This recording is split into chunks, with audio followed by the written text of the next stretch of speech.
Story number 1. The Shadow in the Cab. Winter in Canada is a harsh mistress.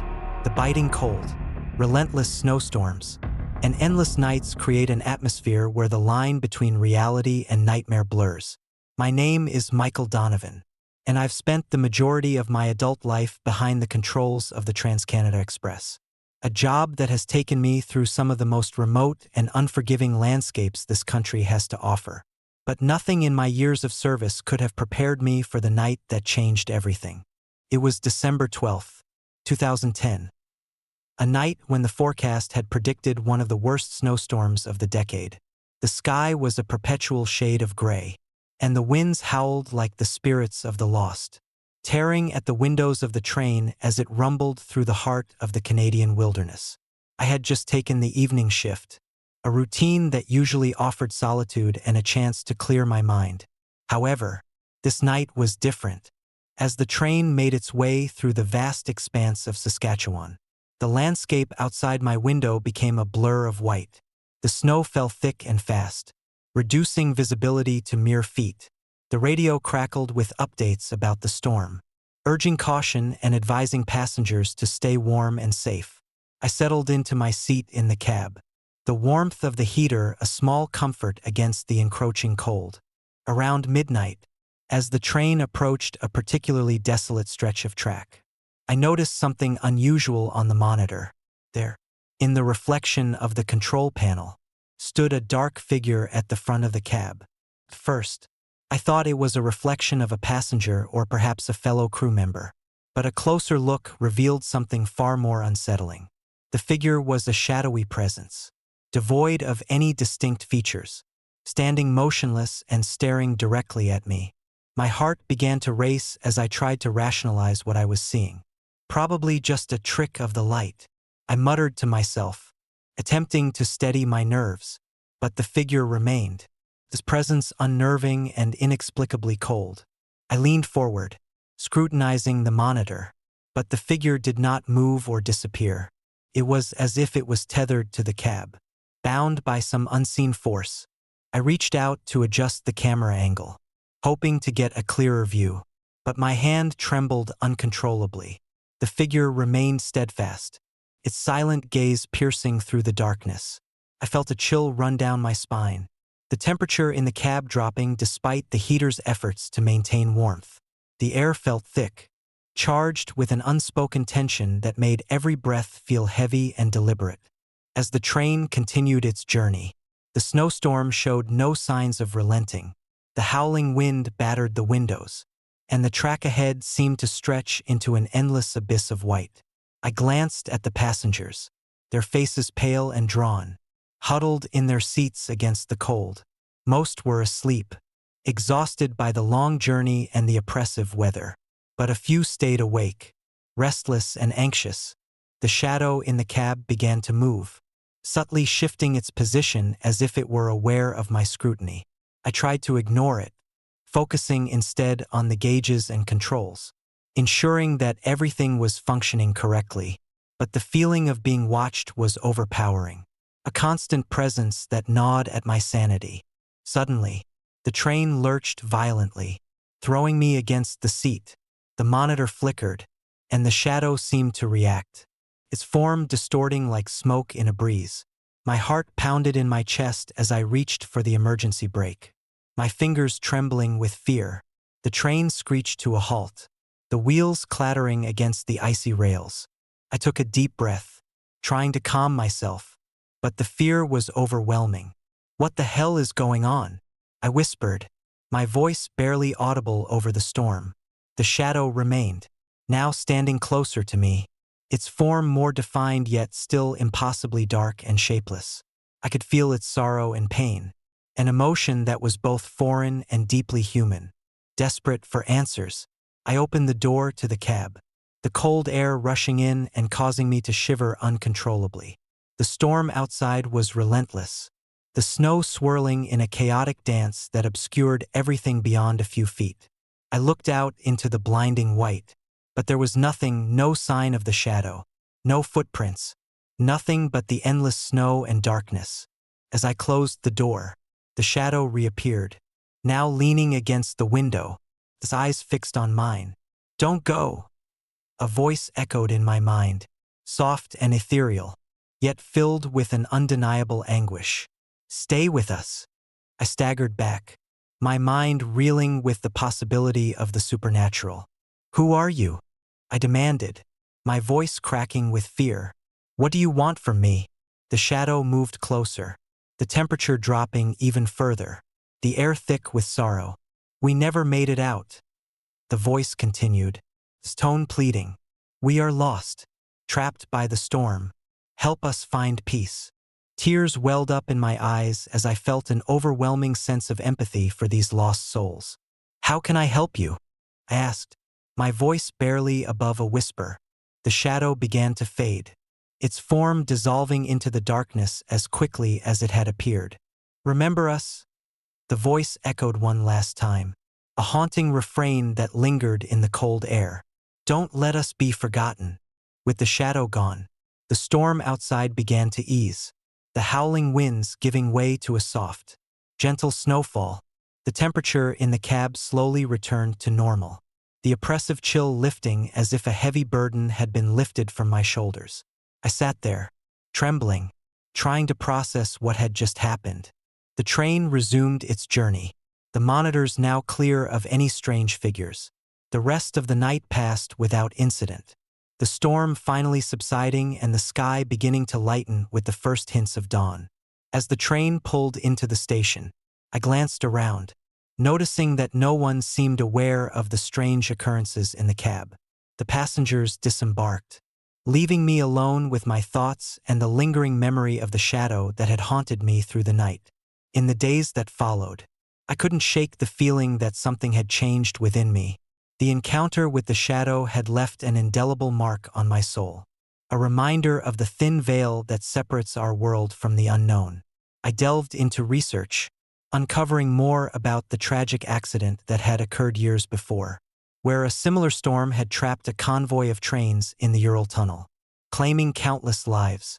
I realized that the shadow was likely one of the many souls who had perished in that disaster, their spirits forever bound to the tunnel by their unfinished lives and the unforgiving storm. The message they had left was clear: remember their suffering, honor their memory, and ensure that their stories were never forgotten. That night, as I sit alone in my small apartment, the memory of the shadow in the cab remains vivid. The sorrowful eyes, the desperate plea, and the chilling silence of the Ural Tunnel haunt my dreams, a constant reminder of the lives lost and the spirits that still linger in the cold, dark corners of the world.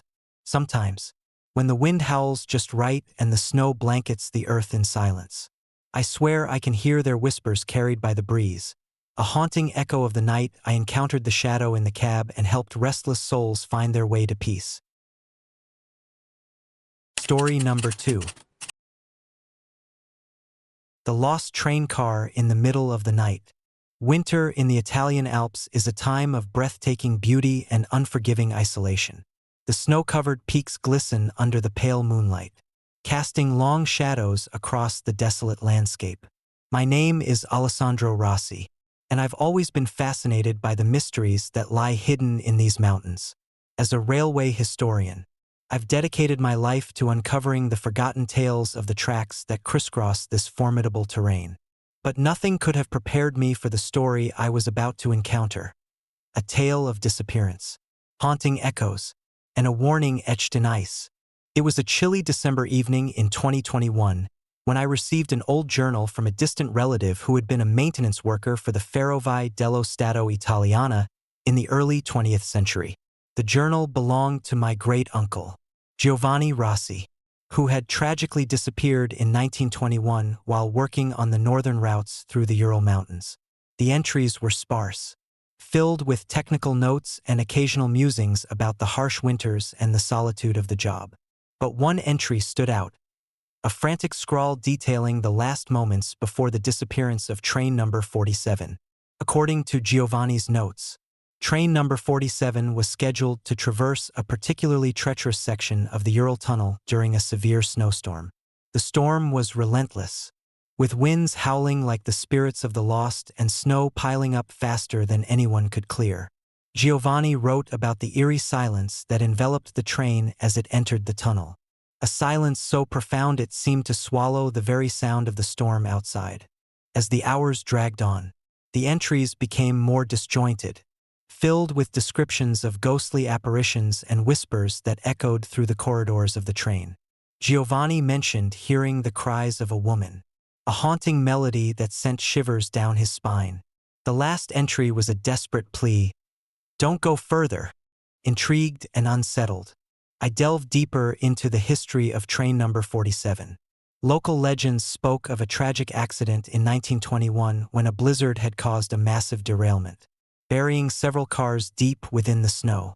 Rescue teams had scoured the mountains for years, but the harsh conditions made it nearly impossible to reach the wreckage.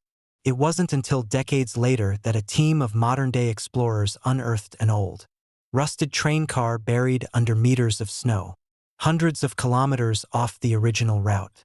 Inside, they found only luggage and a chilling message scrawled on the wall, "Don't go further." Determined to uncover the truth, I decided to visit the site where the train car was found. Accompanied by a small team of fellow historians and a local guide named Luca, we embarked on a journey that would lead us into the heart of the Alps, where the veil between the living and the dead seemed impossibly thin. The trek was arduous, the path obscured by relentless snowfall and treacherous ice. By the time we reached the coordinates indicated in the journal, night had fallen, and the storm had intensified. The air was thick with the scent of pine and the sharp bite of cold. As we approached the location, the snow seemed to fall harder, the flakes swirling in a chaotic dance that made visibility nearly zero.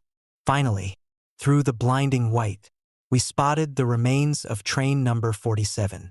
The old train car stood solitary amidst the vast expanse, its once vibrant paint now dulled by years of exposure to the elements. We set up our equipment, the hum of generators and the flicker of lights cutting through the darkness.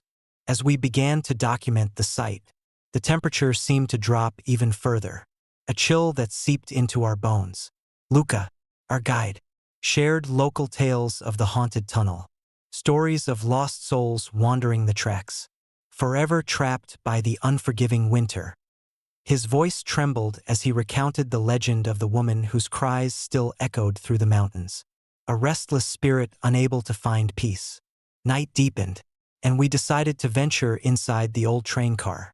The doors creaked ominously as we pushed them open, the interior cloaked in darkness save for the beams of our flashlights. The air was thick with the scent of decay and abandonment. We moved cautiously, our footsteps muffled by the thick layer of snow that had filled the car. In the center of the compartment stood a solitary figure, a woman dressed in a long, flowing coat, her back to us. Her presence was both ethereal and terrifying, the way she stood so perfectly still despite the chaos outside. As I stepped closer, she began to turn, her face slowly coming into view. What I saw sent a chill down my spine. She had no legs, her feet fading into the snow-covered floor as if they were never there. "Who are you?" I whispered, my voice barely audible over the howling wind. She didn't respond. Instead, she reached out a hand, her fingers trembling, as if trying to grasp something just out of reach. Suddenly, the lights flickered, plunging us into darkness before snapping back to life. The air grew colder, our breaths visible in the freezing temperature. Without warning, the woman began to fade, her form dissolving into the icy mist that filled the train car. As she disappeared, the message on the wall became clearer, illuminated by our flashlights. "Don't go further." We stood there, frozen in fear, as the realization dawned on us. The spirits of the lost passengers were still trapped, their anguish and sorrow echoing through the snowy corridors. The cries of the woman, the haunting plea not to proceed, filled the air, intertwining with the howling storm outside. Determined to honor their memory and perhaps help them find peace, we decided to document our findings and report them to the authorities. As we left the train car, the storm began to subside, the snow easing into a gentle fall. the oppressive chill lifted, replaced by a serene stillness that felt like a balm to our frayed nerves. Back in the warmth of our vehicles, we reflected on the night's events. The discovery of the lost train car and the ghostly apparition had left an indelible mark on us all. It was a stark reminder of the thin veil between our world and the unknown, of the lives lost to nature's unforgiving wrath and the lingering spirits that yearn for closure. In the days that followed, the story of train number 47 gained notoriety, attracting paranormal investigators and curious onlookers eager to witness the haunted site. But for me, the experience was deeply personal, a connection to my great-uncle Giovanni and the mysterious disappearance that had defined his final days. Years have passed since that fateful night, but the memory remains vivid, a testament to the enduring power of empathy and the belief that even in death, there is hope for redemption. Sometimes, when the winter winds howl just right and the snow blankets the mountains in silence, I can almost hear the sorrowful cries of the lost. A haunting echo of the night, I uncovered the truth behind train number 47 and the restless spirits that forever linger in the heart of the Ural Mountains. Story number 3. Whispers in the Frozen Tunnel. Winter in the Ural Mountains is a formidable force, turning the landscape into a monochromatic expanse of ice and snow.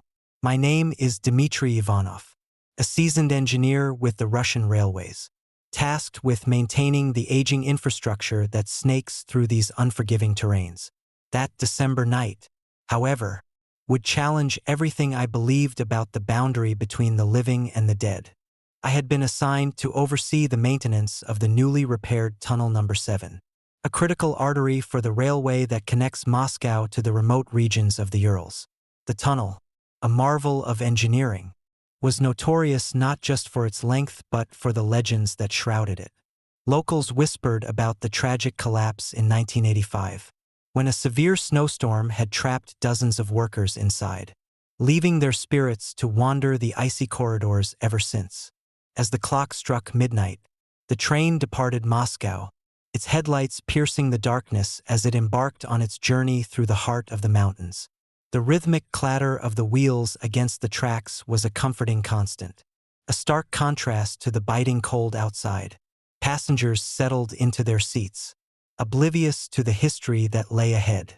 Halfway through the tunnel, the temperature seemed to drop even further, the air thick with an unnatural chill.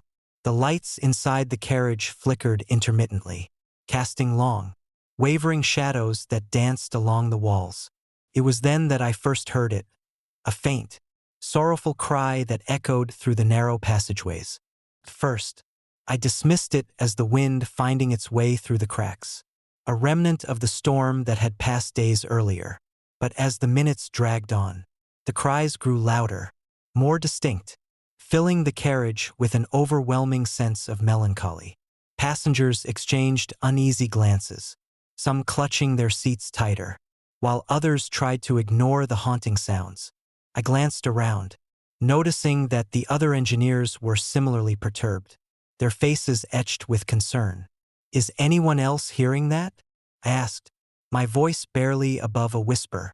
A young conductor nodded, his eyes wide with fear. "Yeah, it's like someone crying. But there shouldn't be anyone in the tunnel." Determined to get to the bottom of the mystery, I made my way to the front of the carriage, where the control panel was located.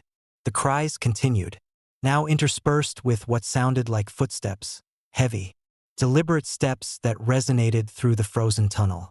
My heart pounded as I considered the possibility of an intruder. But the train was securely locked, and there was no way anyone could have boarded without our knowledge. As we delved deeper into the tunnel, the darkness outside seemed to press in, the walls closing around us like a suffocating embrace. The cries morphed into plaintive wails, echoing off the icy surfaces, creating an eerie symphony that played on repeat. Passengers huddled together, their faces pale and drawn, the fear palpable in the cramped space. Suddenly, the train shuddered violently, a sharp jolt that sent shivers down my spine. The lights flickered again, and for a brief moment, The carriage was plunged into complete darkness. When the lights returned, the atmosphere had shifted. The temperature had dropped drastically, frosting forming on the windows despite the central heating still functioning. I turned to the conductor, who looked as though he was about to speak, but no words came out.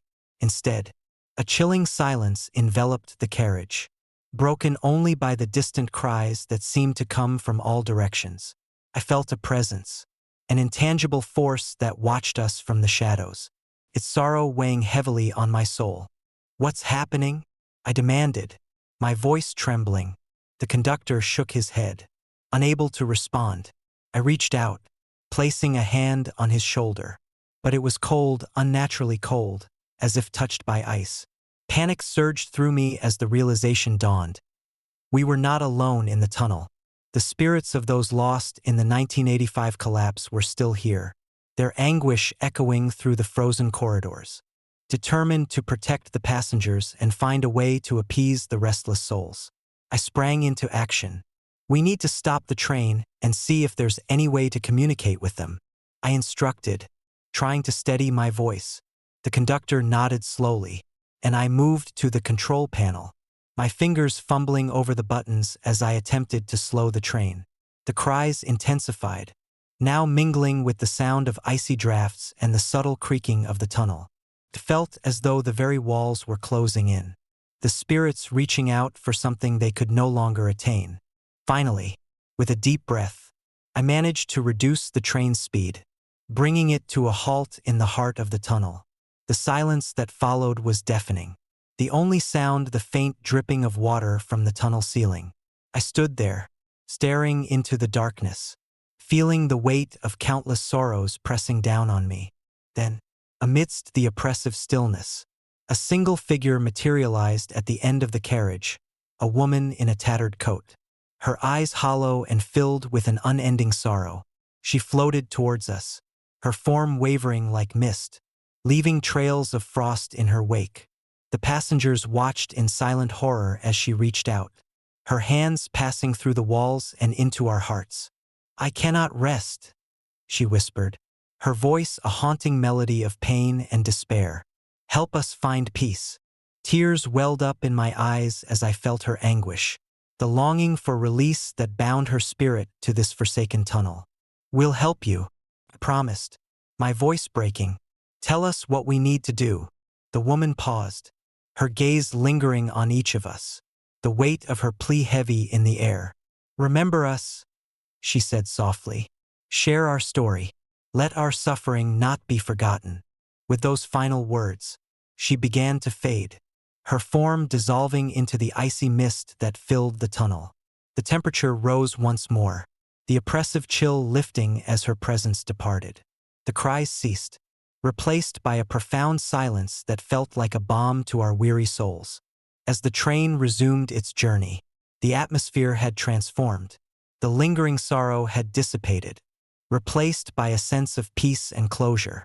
The passengers relaxed, the fear ebbing away as we emerged from the tunnel into the clearing winter night. When we finally arrived at our destination, the townspeople welcomed us with warmth and gratitude, eager to hear our tale. The story of the haunted tunnel spread quickly, a testament to the resilience of the human spirit and the enduring power of empathy. We shared the tale of the restless spirits, ensuring that their suffering would not be forgotten and that their plea for peace would echo through the ages. Years later, I still reflect on that night, the encounter with the woman who could not rest, and the profound impact it had on me.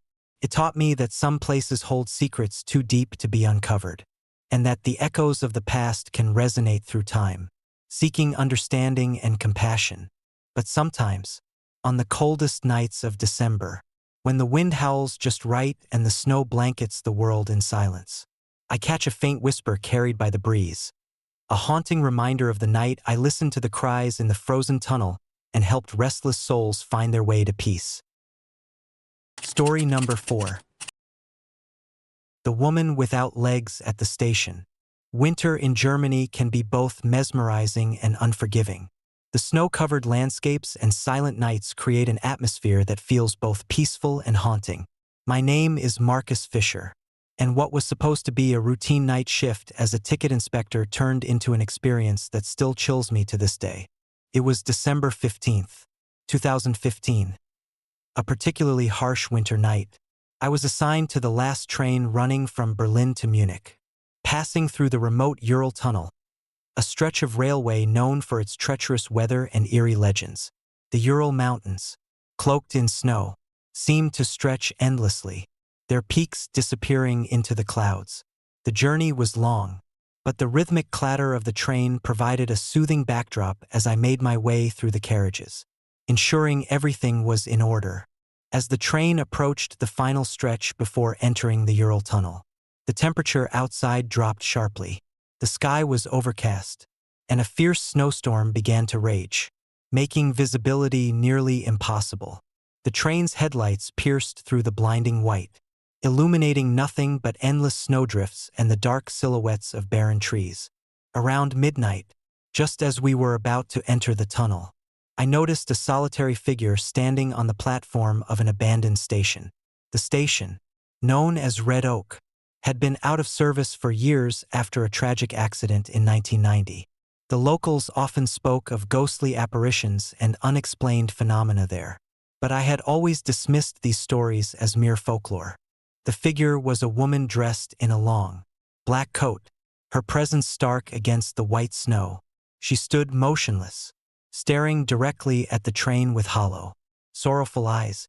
Intrigued and unnerved, I leaned against the wall, watching as she remained perfectly still despite the howling wind and swirling snow around her. As the train began to slow, preparing to enter the tunnel, I felt a strange compulsion to investigate. "Excuse me, miss," I called out softly, my voice barely audible over the storm. "Is everything all right?" She didn't respond. Instead, her eyes seemed to bore into mine, filled with an unspoken pain that sent shivers down my spine. I approached cautiously, my footsteps muffled by the thick snow. "Do you need help?"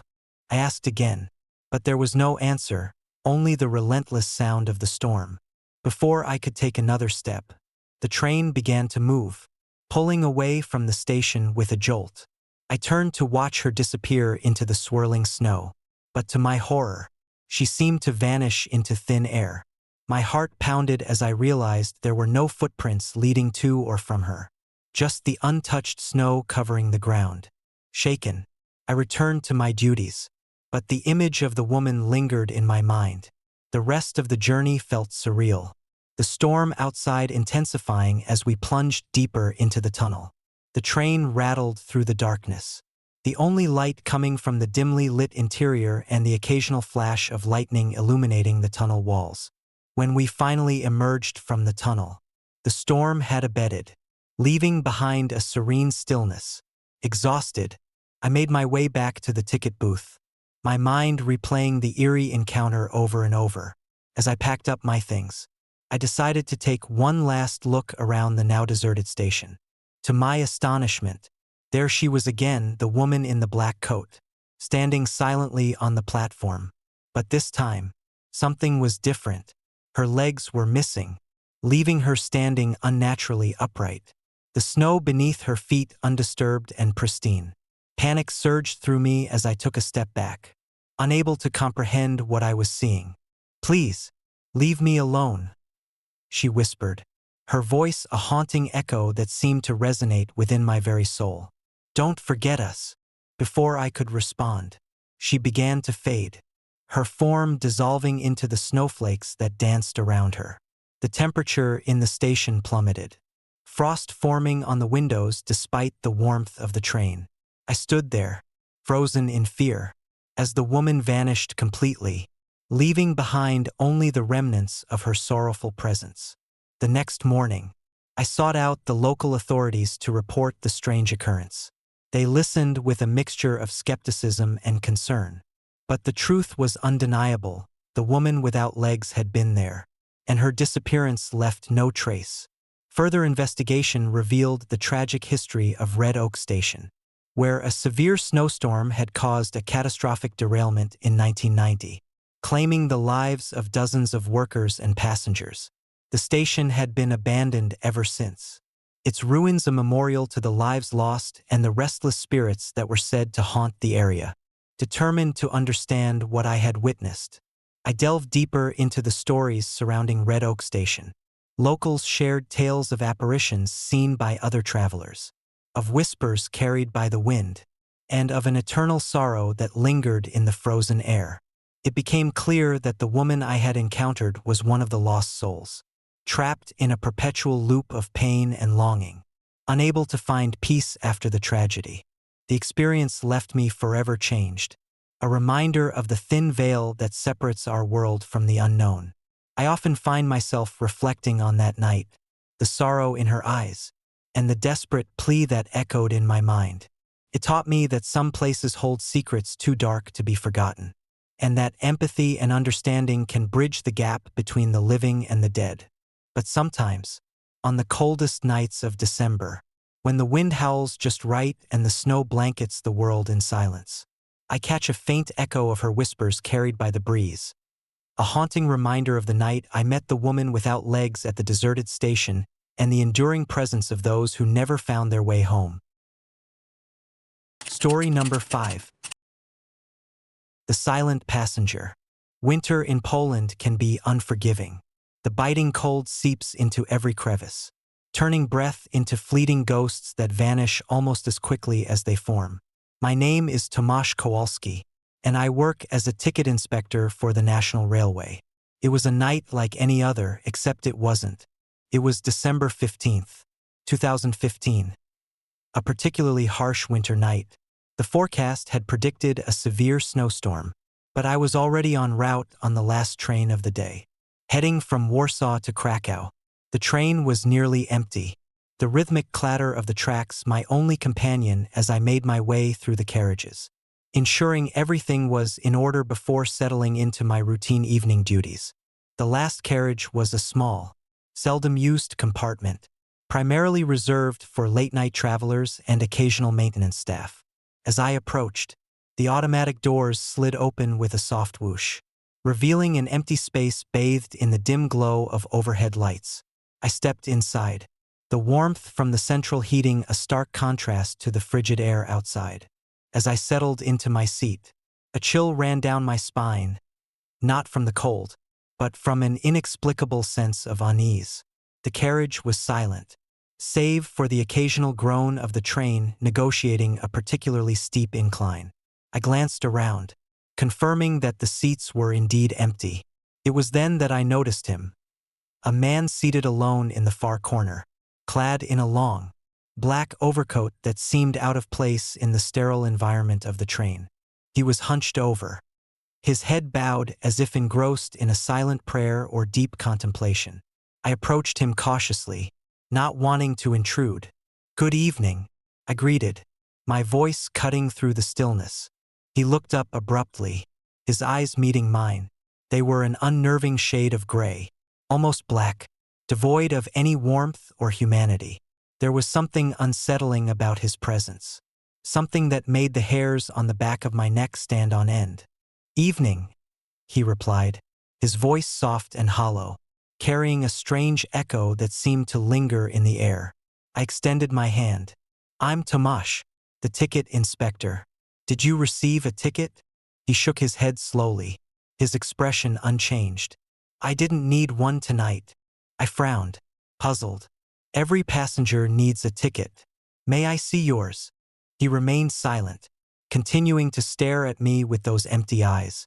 The atmosphere grew heavier, the silence pressing in on me like an invisible weight.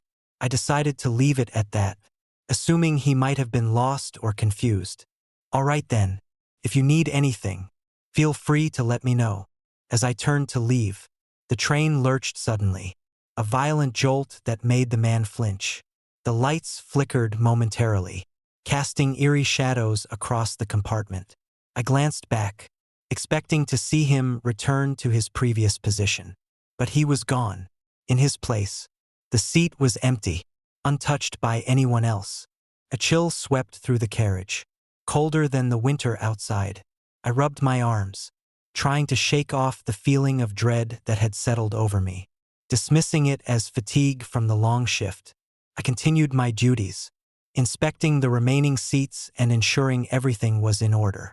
Hours passed, the snowstorm outside intensifying, the howling wind battering the windows with relentless fury. The train rumbled through the night, the darkness outside pressing in, making the interior feel even more isolated. As the clock struck 3 in the morning, I felt a sudden urge to check the last carriage once more, perhaps to reassure myself that it was still empty. Approaching the compartment, the doors slid open automatically, revealing an empty seat where the man had been moments before. I stepped inside, my flashlight casting long shadows that danced across the walls. The atmosphere was oppressively silent, the only sound the distant clatter of the tracks. I sat down, scanning the carriage for any signs of life or movement. The snowstorm outside had created an impenetrable barrier, cutting off the train from the outside world. It was then that I noticed something odd. The armrests of all the seats were perfectly aligned, facing the front of the carriage, as if someone had meticulously arranged them to face a single point. A shiver ran through me as I remembered the man's hollow eyes and silent presence. "This place feels different," I muttered to myself, the unease deepening. I decided to take a seat in the middle of the carriage, hoping to shake off the lingering dread. As I settled in, the temperature seemed to drop even further, the cold now a tangible presence that made my breath visible in the dim light. I reached for my blanket, pulling it tightly around me, seeking comfort against the encroaching chill. Suddenly, a loud thud echoed through the carriage, followed by a series of soft, rhythmic taps that resembled footsteps. My heart raced as I scanned the compartment, trying to locate the source of the noise. "Who's there?" I called out, my voice wavering with fear. Silence answered me, the footsteps momentarily ceasing. I tried to rationalize it, attributing the sounds to the storm outside or perhaps the train settling into a particularly rough patch of track. But deep down, I knew something was terribly wrong. Minutes passed in tense silence until, without warning, the lights flickered again, plunging the carriage into darkness before returning to their dim glow. My flashlight was still in my hand, but now it flickered erratically, casting fleeting images of shadowy figures moving in the periphery of my vision. I stood up, heart pounding, and approached the front of the carriage. The snowstorm outside had intensified, the wind screaming against the windows like the cries of tormented souls. As I peered out, I could barely make out the silhouette of a lone figure standing just beyond the window, watching me with those same empty eyes. Fear gripped me as I realized the connection. This was the man I had seen earlier. "Why are you here?" I demanded, my voice barely a whisper. He didn't respond, simply staring back at me with that hollow gaze. The air around me grew colder, the oppressive silence now filled with an unspoken sorrow that seemed to seep into my very being. I felt an inexplicable pull, a desperate urge to understand the mystery that surrounded him. Suddenly, the train jolted violently, throwing me off balance. The lights flickered once more, and the man's figure seemed to blur and distort, as if caught in a rippling heat haze. I stumbled back, clutching my flashlight, the beam wavering wildly in my hand, desperate to escape the haunting presence. I turned to leave the carriage, but the doors wouldn't budge. Panic surged through me as I realized I was trapped, the spectral figure inching closer with each passing second. "Let me go," pleaded, my voice cracking under the strain of fear. His mouth opened, but no sound emerged, only a cold, sorrowful stare that pierced through me. The air grew thick with a palpable sadness, the weight of unspoken stories pressing down on me. I felt a connection, a shared pain that transcended the boundaries of life and death. In that moment, I understood the man was a lost soul, trapped between worlds, unable to find peace. His silent presence was a plea for help, a reminder of the fragility of life and the mysteries that lie beyond our understanding. Summoning every ounce of courage, I reached out, my hand trembling as I touched the cold surface of the window. "I'm sorry," I whispered, tears welling up in my eyes. "I hope you find peace." The moment my fingers made contact, a A surge of warmth enveloped me, the oppressive cold lifting as if a heavy burden had been lifted from my shoulders. The man's figure began to shimmer, his eyes softening with gratitude and relief. "Thank you," his voice echoed, a faint whisper that lingered in the air. Finally, with a final, serene smile, his presence dissolved into the ether, leaving me alone in the now peaceful carriage. The oppressive atmosphere lifted, replaced by a comforting silence that felt like a gentle embrace. As the train continued its journey through the storm, I sat back down, the unease replaced by a profound sense of calm. The mystery of the silent passenger remained, a haunting memory that reminded me of the unseen connections that bind us all. When the train finally pulled into Krakow the next morning, I felt a deep sense of gratitude for the experience. I stepped off the train, the cold no longer biting but instead invigorating. A reminder of the night I encountered a lost soul and helped him find his way home. Years have passed since that fateful night, but the memory remains vivid, a testament to the thin veil that separates our world from the unknown. Sometimes, when the winter winds howl just right and the snow blankets the world in silence, I catch a faint echo of those hollow eyes watching me. A chilling reminder of the night I met the silent passenger and the enduring power of empathy and understanding.